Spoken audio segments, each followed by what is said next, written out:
Hai buluk lovers.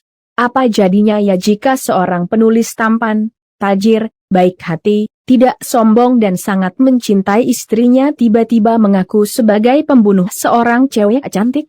Apakah polisi akan mempercayai pengakuannya? Lalu apa yang sebenarnya terjadi sama penulis tampan itu? Yuk, temukan jawabannya dengan mengikuti alur cerita yang mau Mince bahas kali ini. Judulnya The Champion of the Novelist. Film yang rilis tahun 2019 ini disutradarai oleh Christopher Sun dan dibintangi Justin Chung, Jeanna Ho dan Lina Matsuoka. Namun sebelum Mince mulai ceritanya, kalian klik dulu tombol subscribe dan lonceng notifikasinya ya, biar kalian makin kece dan nggak ketinggalan sama cerita-cerita seru lainnya. Sudah kan? Baiklah kalau sudah. Mince mulai ceritanya ya. Cerita dimulai dari Tsui, seorang cowok tajir yang berprofesi sebagai penulis. Buku novelnya menceritakan kisah kasihnya yang sangat romantis sama sang istri. Namun semua itu ternyata hanya fiktif belaka. Istri Tsui sebenarnya seorang pemalas yang sangat menyebalkan. Saking menyebalkannya, istri Tsui yang bernama Kiki itu bukan hanya nggak pernah mau mengerjakan pekerjaan rumah dan menjemput anaknya di sekolah, tapi juga nggak pernah mau diajak bercocok tanam. Namun karena Tsui seorang public figure, Tsui selalu menutup rapat-rapat kehidupan rumah tangganya sama istri. Suatu ketika ada calo yang memberi kabar Tsui ada seseorang yang mau ngontrak di apartemen yang diwarisi Tsui dari orang tuanya. Tsui pun lalu menemui calon pengontrak apartemennya itu.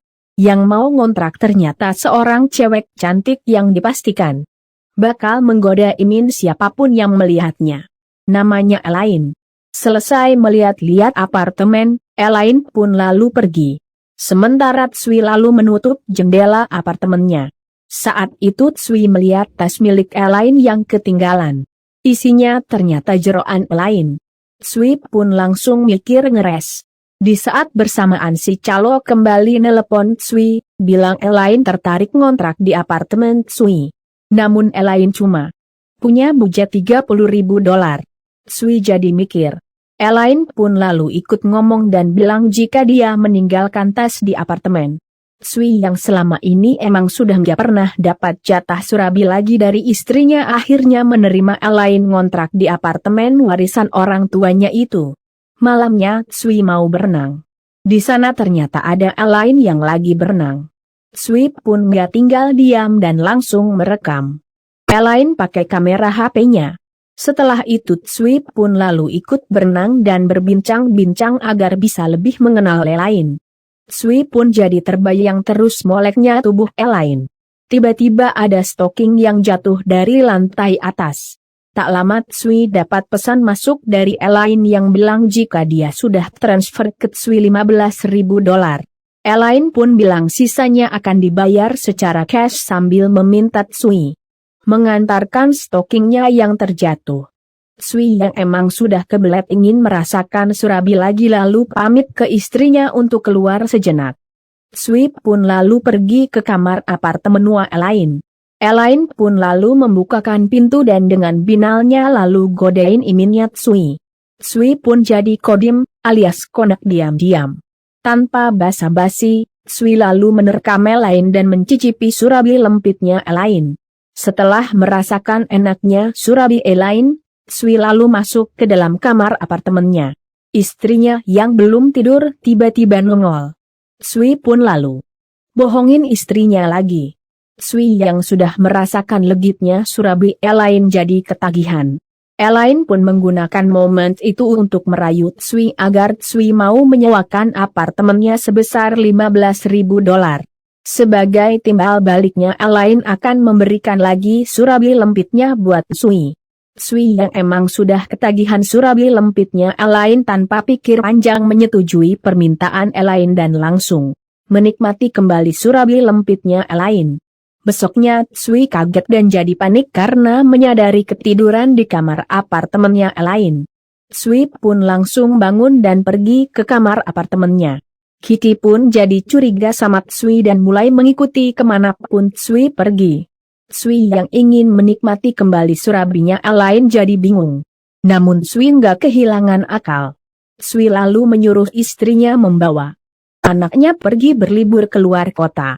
Sui nggak tinggal diam dan langsung menikmati surabi lempitnya Elaine. Waktu berlalu. Kiki dan anaknya pun kembali dari liburannya. Sui yang ingin menikmati kembali surabi lempitnya Elaine jadi sakit kepala dan langsung mengirim pesan ke Elaine lewat HP-nya. Namun Elaine tidak mau memberikannya. Kecuali Sui mau membayar $300.000. Sui kaget dan akhirnya sadar jika dia sudah diperas secara perlahan oleh Elaine. Sui pun lalu melampiaskan kekesalannya dengan cara berolahraga. Namun Sui masih terus kepikiran sama surabi lempitnya Elaine. Sui pun lalu berusaha melupakannya dengan cara menonton sebuah konten YouTube. Suatu ketika Sui yang lagi bersama Kiki ketemu dengan Elaine. Elaine pun diam-diam lalu menggoda Sui. Sui pun jadi puyeng. Di saat yang sama Kiki merasakan kram di perutnya. Kiki pun lalu meminta Sui menjemput anaknya di sekolah. Namun sesampainya di sekolah, anak Sui ternyata sudah dijemput sama seorang wanita yang mengaku saudara Sui. Sui tentu saja kaget dan jadi cemas. Sui pun lalu mencari anaknya. Setelah sekian lama mencari, Sui akhirnya melihat anaknya yang lagi bersama Elaine. Elaine melakukan semua itu ternyata agar bisa ketemu Sui dengan maksud mau meminjam uang sebesar $50.000. Sui pun jadi bingung dan terpaksa memberikan pinjaman pada Elaine. Sui pun berusaha melupakan Elaine. Namun tiba-tiba terdengar suara keributan dari lantai atas. Kiki pun jadi merasa terganggu dan meminta Sui untuk melihat ke lantai atas. Sui pun lalu pergi ke kamar atas. Sesampainya di sana Sui ketemu Elaine yang kemudian meminta Sui memberikan uang sebesar $10 juta. Sui tentu saja kaget. Sementara Elaine lalu mengancam akan menyebarkan video hubungan terlarang mereka di berbagai media sosial. Sui makin kaget dan jadi cemas, terlebih saat Elaine bilang hanya memberikan waktu 5 hari buat Sui. Sui yang sudah tidak kuat menghadapi Elaine lalu curhat sama sobat dekatnya. Sobatnya lalu memberi saran agar Sui menghabisi Elaine di kamar apartemennya. Sui pun jadi mikir. Beberapa hari kemudian Sui menjemput anaknya di sekolah.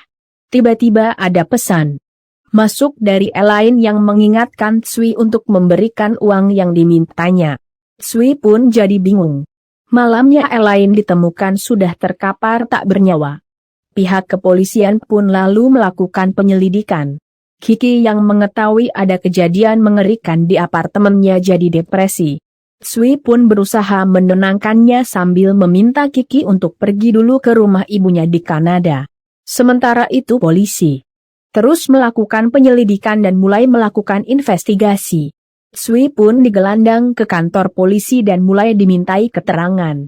Sui dengan tenangnya lalu menjawab semua pertanyaan polisi. Namun dari hasil olah TKP, polisi menemukan surat yang dibuat Elaine buat Sui. Polisi pun akhirnya mengetahui kedekatan Sui dengan Elaine. Sui jadi bingung dan karena sudah terdesak akhirnya mengakui jika dia adalah dalang kematian Elaine. Namun ada salah seorang polisi yang melihat ada kejanggalan dari pengakuan Sui. Polisi itu yakin jika Sui sedang berbohong dan sedang menutupi suatu hal. Karena emang banyak kejanggalan, polisi pun kembali melakukan penyelidikan lebih lanjut. Polisi pun akhirnya menemukan bukti baru, yaitu sidik jari dan buku harian Kiki. Di dalam buku harian itu tertulis jika Kiki ternyata mengetahui hubungan Sui dengan Elaine. Polisi juga lalu menemukan rekaman CCTV saat Kiki mau membawa anaknya bunuh diri. Dari sini akhirnya diketahui jika Kiki pernah mengalami gangguan jiwa. Polisi juga menemukan bahan baju yang dimiliki Kiki berada di jasad Elaine. Polisi pun berasumsi jika Kikilah sebenarnya pelaku utama pembunuhan Elaine.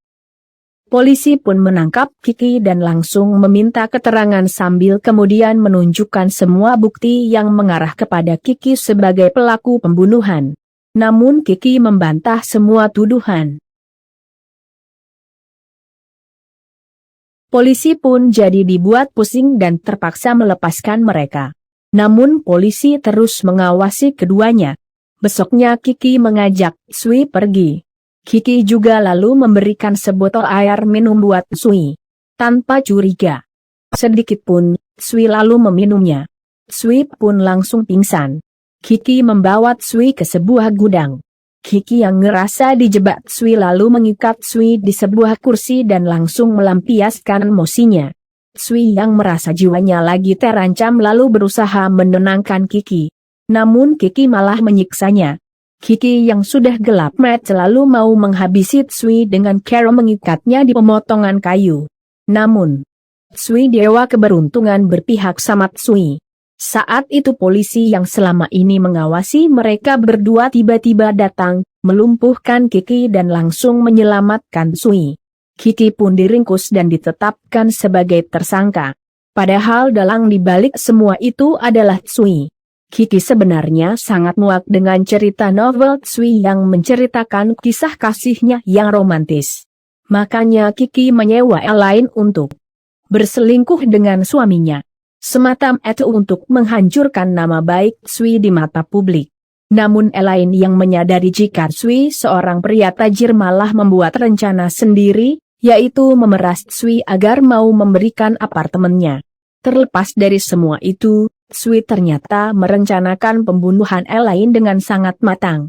Sui membuat diari palsu, membuat video rekaman palsu dan meminta Elaine memakai baju milik Kiki. Sui juga lalu membuat pelontar otomatis yang membuat Elaine seakan-akan didorong seseorang yang membuatnya meninggal dunia. Dan cerita pun akhirnya tamat. Ceritanya seru kan? Mince ingetin sekali lagi ya, jangan lupa klik like, subscribe dan lonceng notifikasinya. Bye.